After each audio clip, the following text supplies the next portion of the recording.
Hello my beauties and welcome to a new week. I forgot to say this. I'm gonna pause because I had to record this again. I had to record the intro and say, if you are a returning subscriber, thank you, boo. Thank you so much. You know, you're the real MVP. And if you're new to the family, hey, what's up? I hope you consider joining the family and joining me on my journey to see whether I can achieve my goal of 22 inches. Well, I know I can. I'm confident I can, but it's gonna require some work and some patience. So I hope you join me on this journey.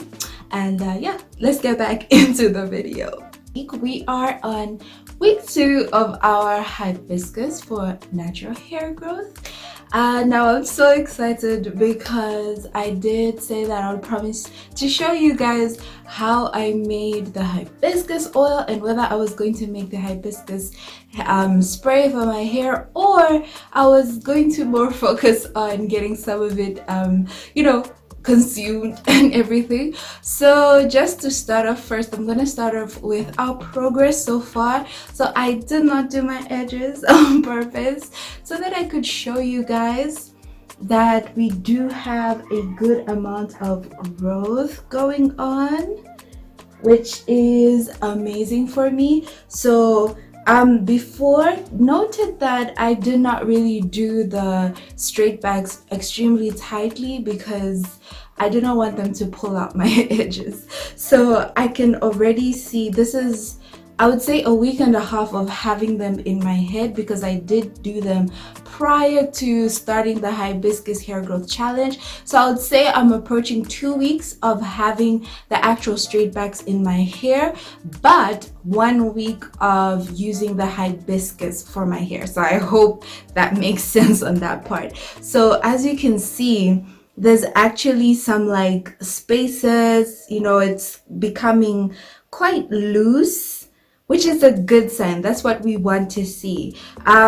Probably either, if not this week, then at the end of our 3-week challenge, I will be removing the straight backs so that we can do our final length check, but that will be then. So far, definitely, yes, I'm seeing growth. I'm seeing, progress, which is a good thing. I'm just feeling around. I was feeling around the other days just to make sure that, I wasn't just assuming things, that there is actually some growth, and I think you can see for yourself. You can tell, from how loose my braids are. Now for this type of hairstyle, I can't necessarily, do a close-up for you to see because I hadn't done a close-up on day 1, which is okay. The main thing is, as long as I can feel the straight backs becoming looser, and it's a good sign for me. So that's on the progress of the hair growth, but let's get into what I actually made. And there's a reason why I'm so excited today, because I did not expect that it would turn out the way it did. So as I said, I actually originally considered making a hairspray, hibiscus hairspray for my hair. And of course, as most of our previous challenges, the oils are usually easier for me to make and to keep for an extended period of time. So I usually opt to make that type of product whenever I'm trying out, if it be a herb, if it be some type of plant or something like that. But with the hibiscus, I actually tried this time. You know what? I've seen people talk about how you can actually eat hibiscus, you can make tea out of it. So I made a note of actually going to Umoyo. As I said, if you're interested in getting dried hibiscus flowers, or you can make them yourself if you have, hibiscus growing in your yard. They're easy to dry. The only thing I would say is, unlike the other, like for example, the spearmint oil, the rosemary, and the moringa, which I bought, the difference is the moringa, I bought it. But for the spearmint and the rosemary, it did not take a long time to dry them out. I basically just had to leave them out in the sun for a day, and they were dried according to what I needed them to be. But with the hibiscus, what I have discovered from the little buds that I did try to dry on my own, you actually have to, it's something that takes a couple of days to do, to get it where where they're rid of any type of moisture. So I decided, you know what, let me make my life easier and go and get a packet of dried hibiscus from Omoyo. It's actually dried hibiscus tea, but it's made from hibiscus flowers, and all they do is dry them and you can use them in your teas. So as I said, instead of me troubling myself and delaying the process of getting my dried flowers, I thought, let me buy these, and then while I learn how to dry the hibiscus flowers on my own, at least I have a supply of some hibiscus, to go. And so yeah, as I said, I ended up not making the hairspray, but rather, excuse my baby, she broke off, but she's still good. I just need to find a replacement here. I need to find a solution here. But anyway, I ended up making some hibiscus tea, if I can say that. It's like a fruit tea kind of situation. If you've ever tried fruit tea before, it's really refreshing. So I decided to make some hibiscus tea, but instead of drinking it hot, I decided to chill it. I added some oranges, as you can clearly see, and I have to say I was very surprised by the taste. I have never had any type of hibiscus before. I was only told by my mom that it's actually something that we eat here in Zambia. And as I said before last week, as I researched, I discovered that it's also something eaten in so many other countries. So yeah, I guess we could call this my version of either fruit tea, or in Ghana, as they call it, Zobo. I don't know if any other country has the same name for it, but that's as far as I know in terms of what other countries call it. And I have to say I was surprised by the taste. So at first, when you smell it, to me, hibiscus kind of smells like if you've ever had any type of dried apricots before, especially the really tangy ones. It kind of has that kind of citrusy, slightly sweet, slightly spicy smell. You'd have to smell it yourself to understand. So when I was making the tea, I really did not know what to expect. I didn't know if it would taste something similar to like if you would have boiled maybe some tea and ginger or something like that. But actually, when I was done boiling my hibiscus tea, and I tasted it while it was still warm, as I allowed it to cool down before putting it in my water bottle here, I realized it has a citrusy type of taste actually, which is weird. It very much so tastes like lemon tea. I do not lie.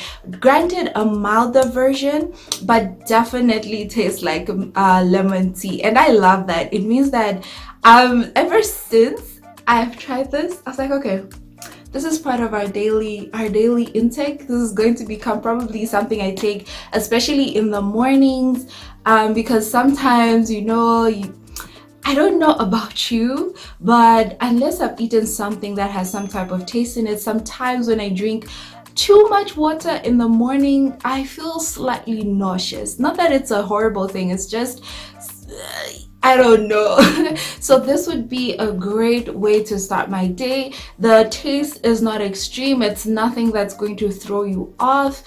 So which is perfect for me. It means that I can take this and maybe a glass of water, and I have my morning session of being hydrated. Of course, we need to drink water throughout the day, but for me, it's going to work out amazing. And I love that, as I said, I can drink this warm, I can drink this cold. What I do want to try is try this with some sweeter type of fruits. I realized I did not know that it was, it has kind of a citrusy taste, so I added oranges. So unfortunately, the orange is making the citrusy taste a little too much. So I want to try it with some fruits that are a little bit sweeter, and see how that goes, and look out for, some other recipes of how other people have made theirs, and I'll move from there. So this is definitely staying long term. And as I mentioned last week, it has a lot of health benefits. So if there is something you are using for your hair that is something that you can consume, Of course, make sure you do your research to find out if it's, you know, safe to consume. But if you can consume it, you would rather consume it than just apply it topically. So meaning just applying it on your hair or on your skin. So yeah, that's about the hibiscus tea. And then just a second, you know, let's get into the hibiscus oil, which was easier to make than I really thought. I thought I would have to leave it to, you know, infuse and dry, and granted I am doing the challenge now. I was really like, oh my gosh, am I really going to manage to use the hibiscus oil? But I ended up being able to make it this past weekend. So this past week I haven't yet used the hibiscus oil, but I was drinking hibiscus tea. Okay, so note that. So I did manage to make it, and I will insert a clip either next to me or, you know, covering my face so you can see what it looks like with the sunlight there. So the best way I realized to make hibiscus oil is if you get the flowers themselves and they're whole, you know, they're not crushed, you would start by crushing them. You don't have to make a powder necessarily, just as long as you crush them enough to where they're smaller fragments, you know. And then you want to put them in a mason jar. You can find these in ShopRite. I'm not sure if Pick n Pay has them, but you can definitely find these in ShopRite. They range from a price of, the last one I saw was about 22 kwacha, most expensive being around like 45-50. So depending on what you would like. I actually got this from a Chinese store, but I did look out for where else you can find them. So yeah, that's just a note if you're looking for mason jars in Lusaka. So get your crushed hibiscus, get your oil, and I would advise that for this one you would definitely rather use an oil that does not have a scent. Any type of herb infused or whatever type of infusion oil you're making, use an oil that doesn't really have a scent, or if you don't mind, an oil that you like the scent of, like coconut oil, rosemary oil, you know, those type of good stuff.